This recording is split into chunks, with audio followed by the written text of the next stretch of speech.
Oi, gente! Toda segunda-feira nós temos o podcast Eli Correia às 19 horas, às 7 da noite, toda segunda-feira, no canal YouTube, o podcast Eli Correia com convidados especiais. Agora eu vou pedir uma coisa para você. Você que nos acompanha aqui através das Cartas da Saudade, você ainda não se inscreveu no nosso canal. Eu vou pedir, se inscreva. A sua inscrição é fundamental para que o nosso canal se torne cada vez mais forte. Vamos lá? Estou esperando então a sua inscrição.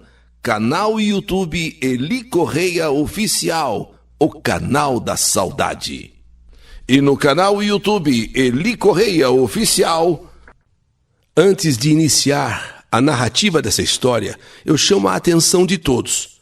Muitos têm a impressão que devem se lembrar desta tragédia. Mas os mais novos, creio que talvez nem ouviram falar, mas marcou a história do Brasil. Foi notícia no Brasil e no mundo inteiro. Gran Circo Norte-Americano, no lugar da alegria, a morte. Me chamo Nelson Silva. E tenho essa história guardada há um bom tempo.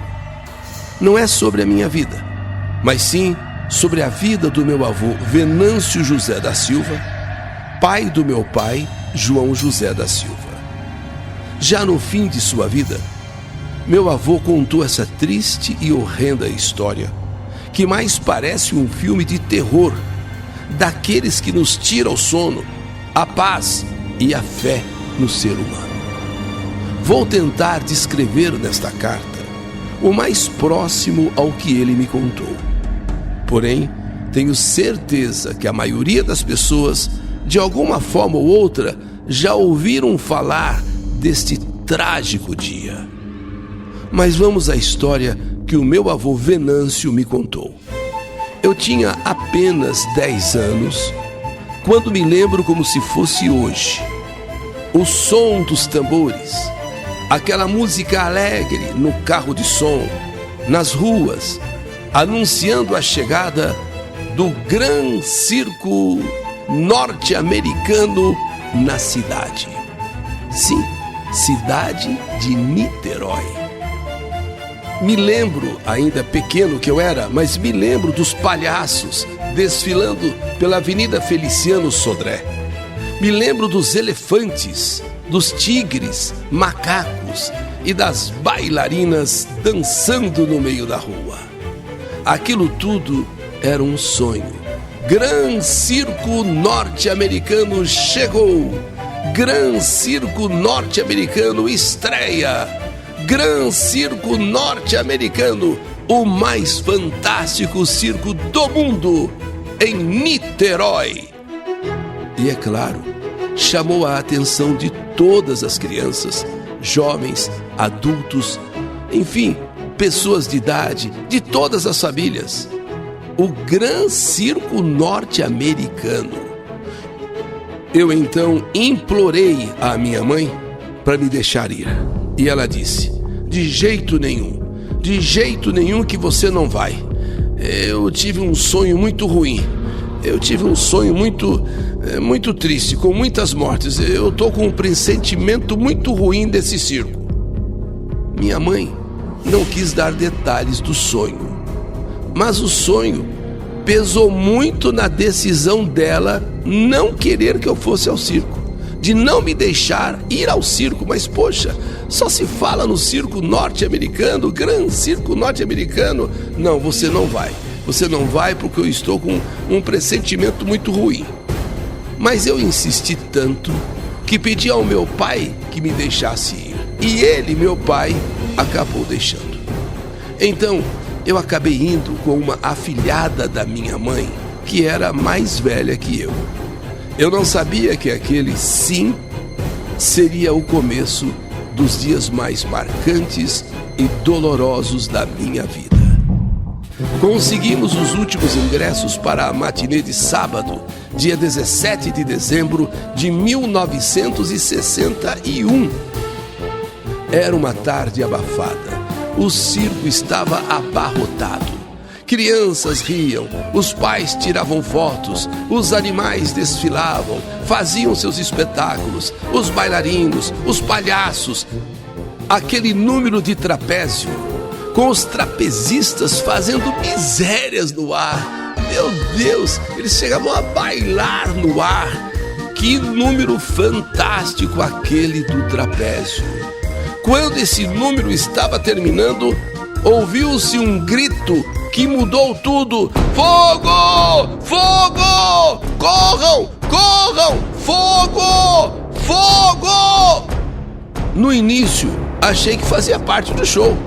Pensei que fazia parte do show, alguém gritar fogo, fogo. Mas logo o calor engoliu o ar e a fumaça tomou conta do ambiente. As pessoas começaram a gritar, a correr, e começou aquele empurra-empurra desenfreado, aquela loucura, aquele desespero. Tentei seguir a afilhada da minha mãe, mas fui separado dela por uma onda gigante de pessoas querendo correr, querendo escapar, querendo sair. Tentei seguir a afilhada da minha mãe, mas não foi possível. Ela conseguiu escapar. Porém, eu fiquei para trás, engolido por aquele povo todo em desespero. Ela até tentou me resgatar, mas não conseguiu. Um empurrão aqui, um empurrão ali, um tropeço aqui, um tropeço ali. E quando eu percebi, eu estava no chão com dezenas de pessoas caindo por cima de mim. Eu gritava, mas o som da tragédia abafava tudo. Pisavam nas minhas costas, nos meus braços. Eu tentei me levantar e alguém puxou sem querer a minha sandália e eu caí de novo. De verdade, eu era para ter morrido pisoteado. Eu não sei nem como estou vivo. Mas ali deitado no chão, eu só ouvia o grito dos adultos, o grito das famílias, o grito das pessoas, das crianças dizendo: meu Deus, eu quero a minha mãe, mãe, eu quero meu pai, mãe, pai. Gritos e mais gritos pedindo socorro, socorro. O terror instalou-se naquele lugar. Muita fumaça, calor insuportável. O Gran Circo norte-americano estava pegando fogo. Uma dor dilacerante tomando conta de tudo. Aquela lona de plástico derretendo. E aquele caldo quente, parecendo larva de vulcão, caía sobre todos ali. Talvez Deus tenha me puxado pelos braços. Talvez tenha sido puro acaso. Mas em algum momento, entre a lona derretendo e os gritos ao meu redor, eu consegui me arrastar até uma brecha por onde passei rastejando. Lembro daquele forte cheiro de queimado, da roupa grudada na minha pele. Lembro da dor que não dava trégua, dor de queimadura. Fui socorrido por um homem que me colocou numa caminhonete junto com outras crianças. Lembro de ouvir alguém dizer que não havia mais ambulâncias, todas já estavam ocupadas e lotadas. Fui levado ao hospital Horêncio de Freitas, onde eu fiquei por semanas, meses. Completei inclusive no hospital 11 anos de idade e em coma. Quando por um milagre eu voltei do coma. Me disseram que eu tive queimaduras em 80% do corpo. Eu fiz 15 cirurgias, enxertos. Acordei várias vezes gritando como se eu ainda estivesse ali naquele circo pegando fogo. Eu estava no hospital, sendo cuidado, sendo tratado, mas de repente eu tinha uma sensação de que estava lá no circo. A todo momento vinham em minha memória, em minha cabeça, as imagens daquele triste dia, daquele verdadeiro dia de horror. Até hoje, carrego as marcas no corpo e na alma. Perdi muitos amigos naquele dia. Tinha gente sendo levada em carrinho de mão, outras morrendo na entrada do túnel, presos pelos gradis de ferro. Era chamado de o corredor da morte. Sabe quando você entra no circo? Existem aqueles 2 gradis, para você entrar. Agora, com essa tragédia, era aquele o corredor que você queria sair, todo mundo queria sair. Então foi chamado de o corredor da morte. Eu vi um elefante abrir um rasgo na lona por onde muitos escaparam, mas nem todos tiveram a mesma sorte. O que me dá forças hoje é saber que entre tantas pessoas ali presentes, eu sobrevivi. Não sei porquê, nem sei como, mas eu sobrevivi.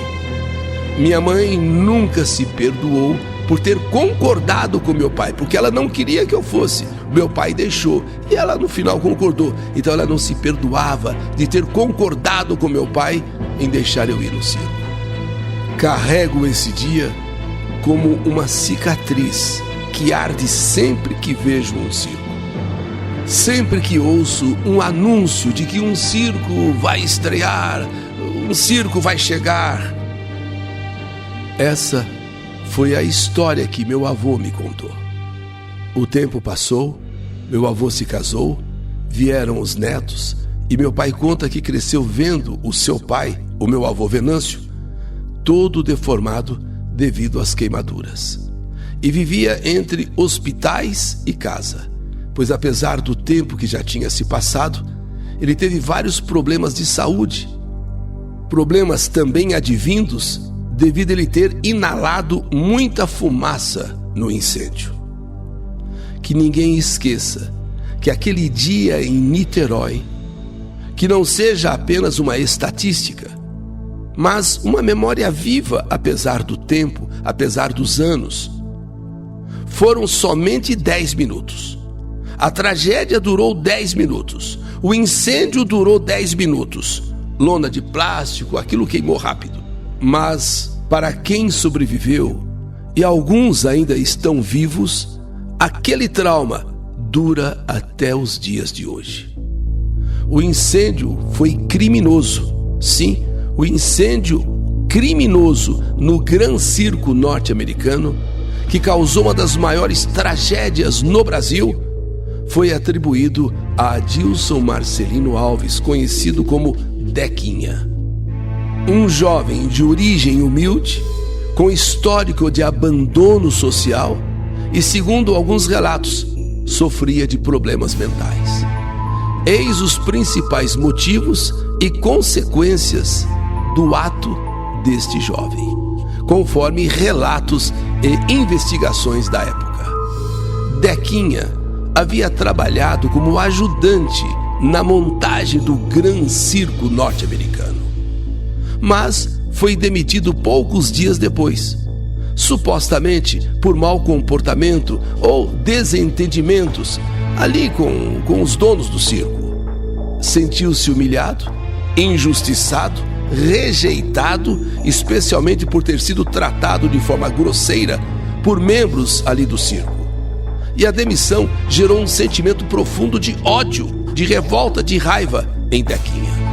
E ele teria então decidido dar o troco, com a intenção de causar prejuízo material e não necessariamente matar pessoas. Ele talvez na cabeça dele não pensou que o incêndio iria acabar destruindo vidas e mais vidas.